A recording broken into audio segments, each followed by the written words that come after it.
friends, today the last lecture in this series is on Bernard Shaw, who wrote plays, who also wrote fiction in the initial part of his career. And he was all the time, in fact, writing essays in his plays as well as his fiction. He was a thinker and a socialist thinker to boot, and he would always comment on some of the most important issues of his time. And his short essays also were marked occasionally by great wit. He was serious, he also combined wit with it, and that became much more communicative than otherwise if he had been just writing prose. So that's how Bernard Shaw, in fact, covered a whole century in his lifetime. He was born in 1850, if I remember correctly, and he was there till the 1950. So that way, a long career, a very illustrious career. He had great, knowledge of music that he inherited from his mother and all those things. But then basically, in this series, which is devoted to the English essay, one can't ignore the contribution of Bernard Shaw in this particular mode also. So with this short comment, I request Professor Payal Nagpal, who teaches English in Janki Devi Memorial College, Delhi University, and she has done research kind of a thing also on the 19th and 20th centuries, and she is one of the most apt and apt presenter of the views that fall under the category of the English essay. So I request her to take over, and then we can continue the discussion further. So Professor Payal Nagpal, please. Thank you, Professor Prakash. And as you have set the stage for a discussion of the essay as is written by George Bernard Shaw. So, he's an Irish playwright, a critic, and he was very, very active in terms of the political scenario and had an opinion about what was happening around him. And he's, of course, known for some very, very important plays, such as Pygmalion, Arms and the Man, Man and Superman, Saint Joan, Major Barbara, and he had also done a screenplay for Pygmalion, and which won the Academy Award. So we are looking. The question that one needs to probably ask here is, what is the kind of essay that Shaw had written? That we include him as part of the series on the English essay, as he's primarily known as a playwright. So where Shaw is known as a playwright, and there are, when we started with the discussion about the English essay, there's a combination of a kind of journalistic writing, observation, and depiction of the society, and creating characters, so use of both fiction and real life observation to create a certain kind of essay in the 18th century. When we come to the 20th century, it's a kind of, in a sense, an established form of writing, and he uses that form actually to create what he says are the prefaces to his plays. And so apart from, of course, a lot of essays that he had written on women, on Fabian socialism, but of great interest are each of the prefaces to his plays, and he writes them in the essay form. And one of the reasons why we discuss the preface like an essay is because in the preface it's not as if he's talking about the play itself. He might refer to the play, and at times he might not refer to the play at all. And in fact, the preface becomes a way for Shaw to put on record his point of view, not just his observation, but a very sharp point of view about what is happening in society and about the different social structures. It could be an issue based purely on, let's say, literary criticism. It could be about the women. It could be, about doctors. It could be about anything. Thematically, it will have a bearing on the play, that it precedes. But it's not as if the characters or the plot are the highlight there. the highlight in the preface is actually Shaw's own point of view, as I mentioned. So I think if we look at the preface, we get a different kind of an essay, and or rather the essay becomes a point of entry for him to write the preface like an essay to actually elaborate his views on social issues. And he puts it, he's witty, there's great clarity, and he puts everything out there. So it's not as if he's going to kind of be mellow. It's very sharp writing. And again, something that we've discussed in the context of other essayists, that it's important to keep in mind that this is as one enters the 20th century, so late 19th and early 20th century, there is a certain kind of writing that's entering the scenario, so to say. And if we look at the early modernist writers, so they are experimenting in different ways. But when we look at the writing of plays and the writing of the preface, this kind of writing is very smooth, it's very out there, and it's very conversational also in a certain sense. So it kind of flows. It's not as if it's going to follow what is popularly known as a stream of consciousness kind of technique, or have a kind of fragmentation there.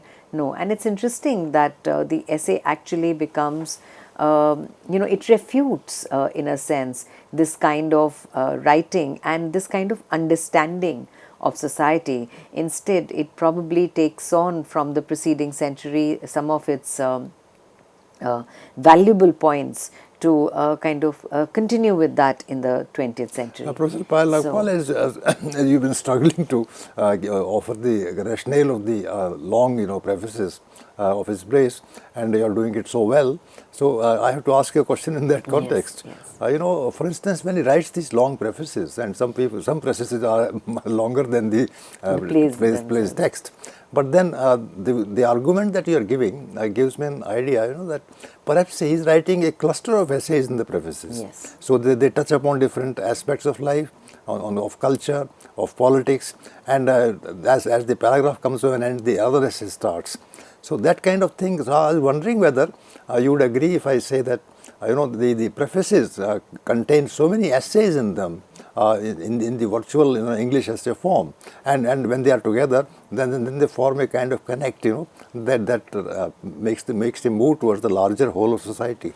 Yes, absolutely. Which is, I mentioned that it almost appears as if he's making use of the essay actually to write out the preface. One would expect a preface to be a preface, but the preface here is more of an essay, and it touches upon different aspects of the society. At times, some of the essays, of course, make a reference to the characters and so on, but there too, if one reads closely, the characters become only a takeoff point, really speaking, to talk about Shaw's views on society and the different social institutions, the social disparities, the oppression, anything that he can really which might be thematically, as I said, connected to the topic of the play, but that's where it ends. The play is one text, and the preface is really speaking a separate text. The two might be connected thematically,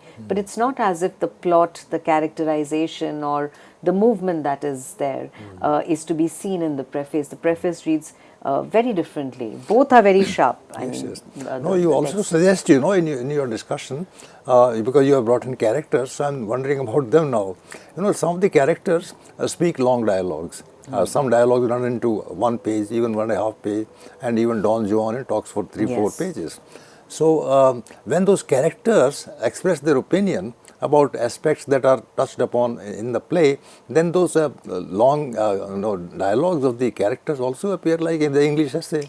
Yes, of course, they do. But that's an influence maybe. But because those long dialogues and that impact can be seen in fiction also. I mean, without any punctuation, if one reads like a Woolfian text. So, the one particular thought process runs into many pages, and in fact, one will not even see any paragraph division. So, in that sense, that's probably the impact of the essay, but not the essay itself. but the preface is a striking essay in itself. And so one can also see that the way in which the essay determines, and it's a much neglected area, one must say that, but the way in which the essay determines actually the kind of flow that one sees even in a kind of modernist writing or writing that is very different. So and each preface, because it's very long, it covers different aspects. So if we there's a play called Doctor's Dilemma, and there is a preface on doctors and different aspects on the doctor itself, on the doctor's conscience, and different kind of experiments conducted by the doctors, and vivisection and so on. So a lot of kind of issues that are really speaking taken up here, and the play is a separate text. So it's not as if Shaw is giving a background text or giving an apology to what he's doing. No, but it is a document, a text that needs to be read on its own. And the prefaces really have they're these standalone texts. So if we look at the preface on Doctors and his very, very witty style, and he's it's no holds barred, he's just kind of going on out there, absolutely making very clear what he wants to say. So to quote from the preface on Doctors, written in the first decade of the 20th century, that's 1909, he writes, I must reply, and to quote from the text, I must reply that the medical profession has not a high character, it has an infamous character. I do not know a single thoughtful and well-informed person, he says, who does not feel that the tragedy of illness at present is that it delivers you helplessly into the hands of a profession which you deeply mistrust. So if we just look at the very first line, and the medical profession, also known as a noble profession, and early 20th century, where the need for scientific development, the need for doctors was, it was an established zone, and of course the need was very, very high. And it's very interesting that Shaw is writing this preface on doctors, because if one looks at the 19th century novel, one of the most important aspects is that practically in every text the doctor appears.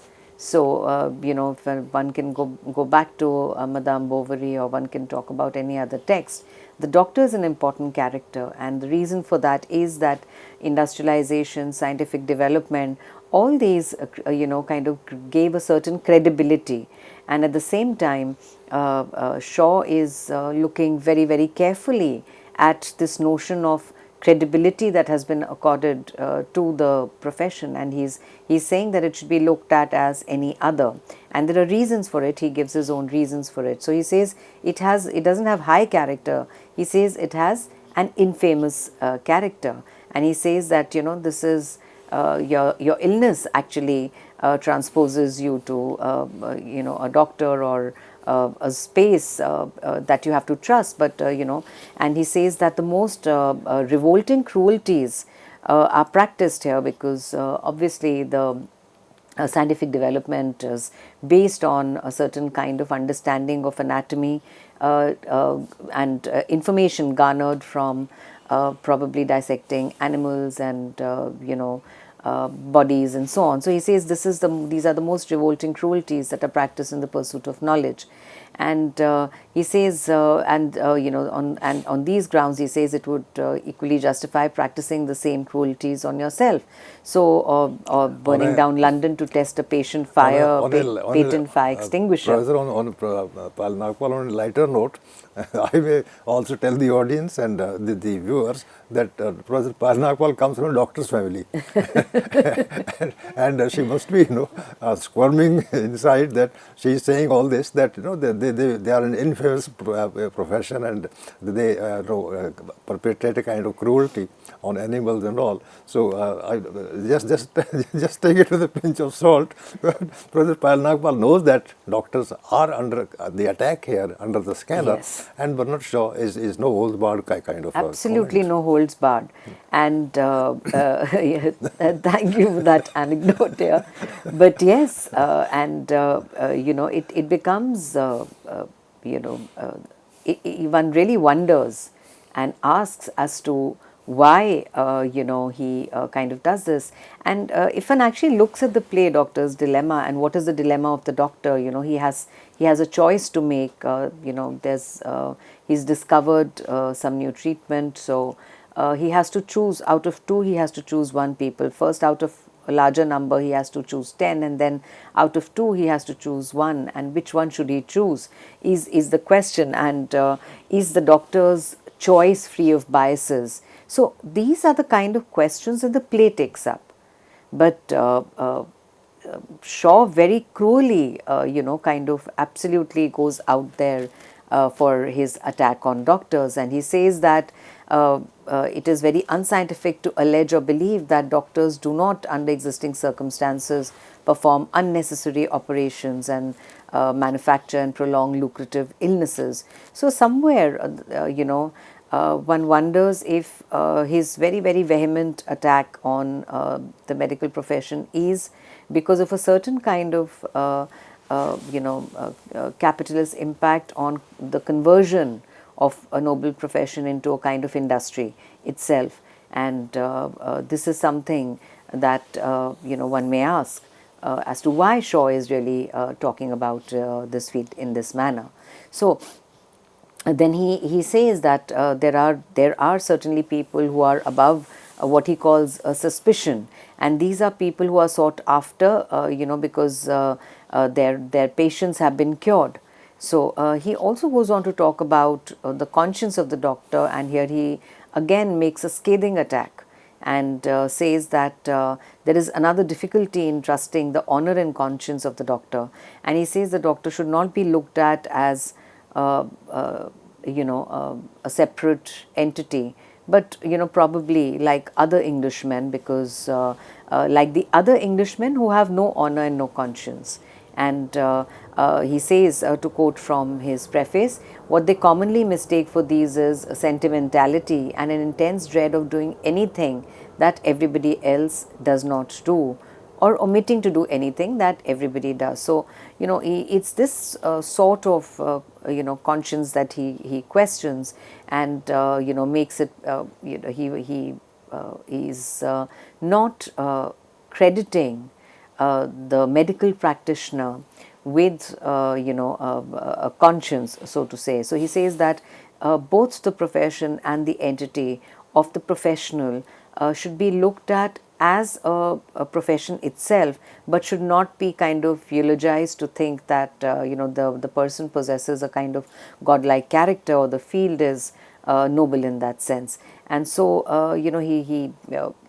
the ethics that he talks about makes you ask these questions. So he also uses logic to attack people in the field. So he says that how is it that people might write different prescriptions, and yet at the same time the doctors always support each other and they never differ, even as in terms of prescribing, they prescribe different medicines. So he says the truth is that there cannot be any public agreement among doctors if they did not agree on the main point, which is that the doctor is always right.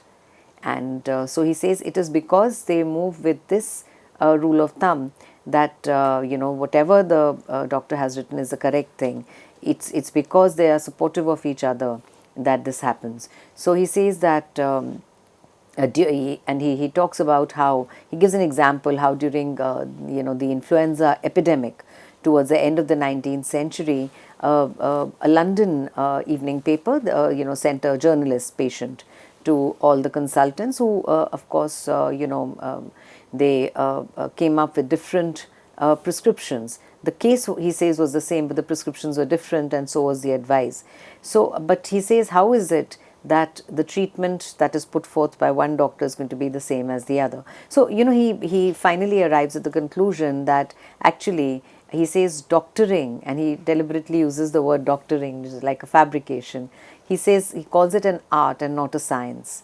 And he says any layman who is interested in science sufficiently to take in one of the scientific journals and follow the literature of the scientific movement knows more about it than those doctors who are not interested in it and practice only to earn their bread. So, which also brings us to another point, that he is probably making this very, very sharp and scathing attack at the field and at the practitioner for a kind of commercialization that has taken place. And we are looking at the late 19th and early 20th century. So the question then to be asked is that, is it the impact of the aftermath of a kind of industrialization which has also transformed this noble profession and the field into a kind of commercial enterprise? So here, I request Professor Prakash to share his views on why Shaw actually, kind of goes all out to make such a sharp attack, really speaking.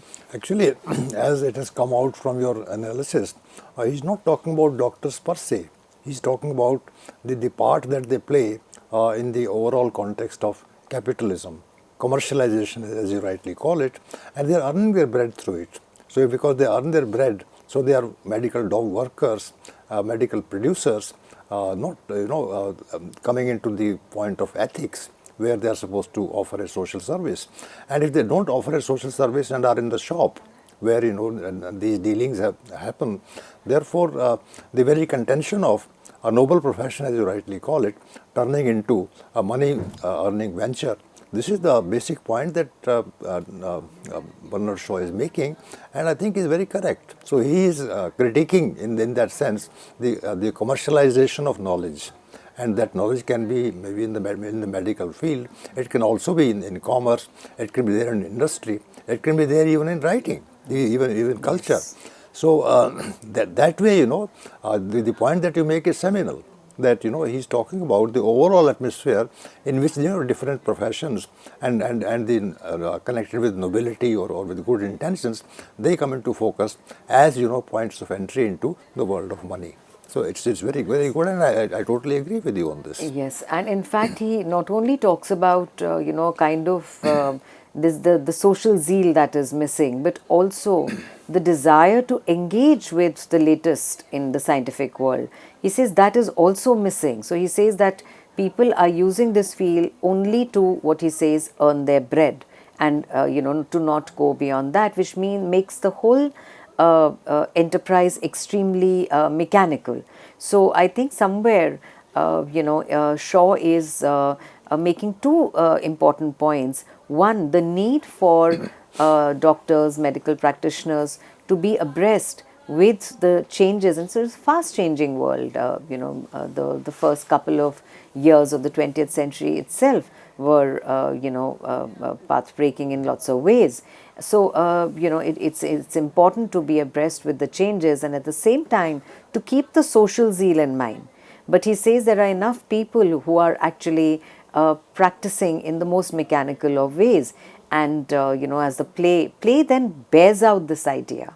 So the two can be standalone texts, as I said, that there are thematic connections, and then the play in a sense bears this out, with the doctor's dilemma, who has his own biases, and he decides to save one and not the other. What is it that the question the play is asking is this, in the realm of honor and social zeal, can the doctor be free of his own biases to actually make that choice about who he is going to save in a very limited context? So he says that doctoring is not even the art of keeping people in health. No doctor advises you on what you should eat and so on, but it is the art of curing illnesses. So, these factors really draw attention to his views, and he uses the form of the essay in the preface to actually just be very bold in his writing, to also, I mean, this is it.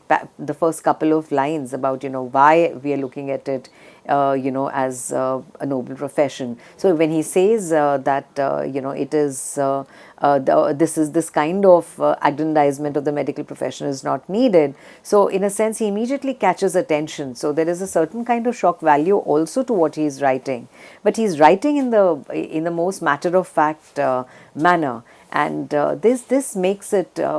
It's different. It's a very different kind of writing that we see in the hands of Shaw, so to say. So friends, in this part of the discussion, Professor Payal Nagpal has taken up in detail the essays that are ingrained in the Doctor's Dilemma play, and the play has two parts, as it is very clearly enunciated in the discussion. The one part being the preface, and the other part being the play itself, and that there is a kind of connect between the two. But I like the word standalone, the way there is a kind of independence in the essay, and at the same time that thing gets connected with the overall structure of the society in which medical profession or the essay itself operates. So we then would move on in the second part to other essays, to other plays, to other points of view that Bernard Shaw would be expressing through the overall mode of the essay, which is inherent in his writing. It's not there maybe independently as much as in the case of those who specialized on English essay, but you see that the context that produced the English essay, that context is alive in the discussion about his plays also. So we then look forward to the second part of the discussion, in which other aspects of the English essay as well as Bernard Shaw's writing would be taken up. Thank you.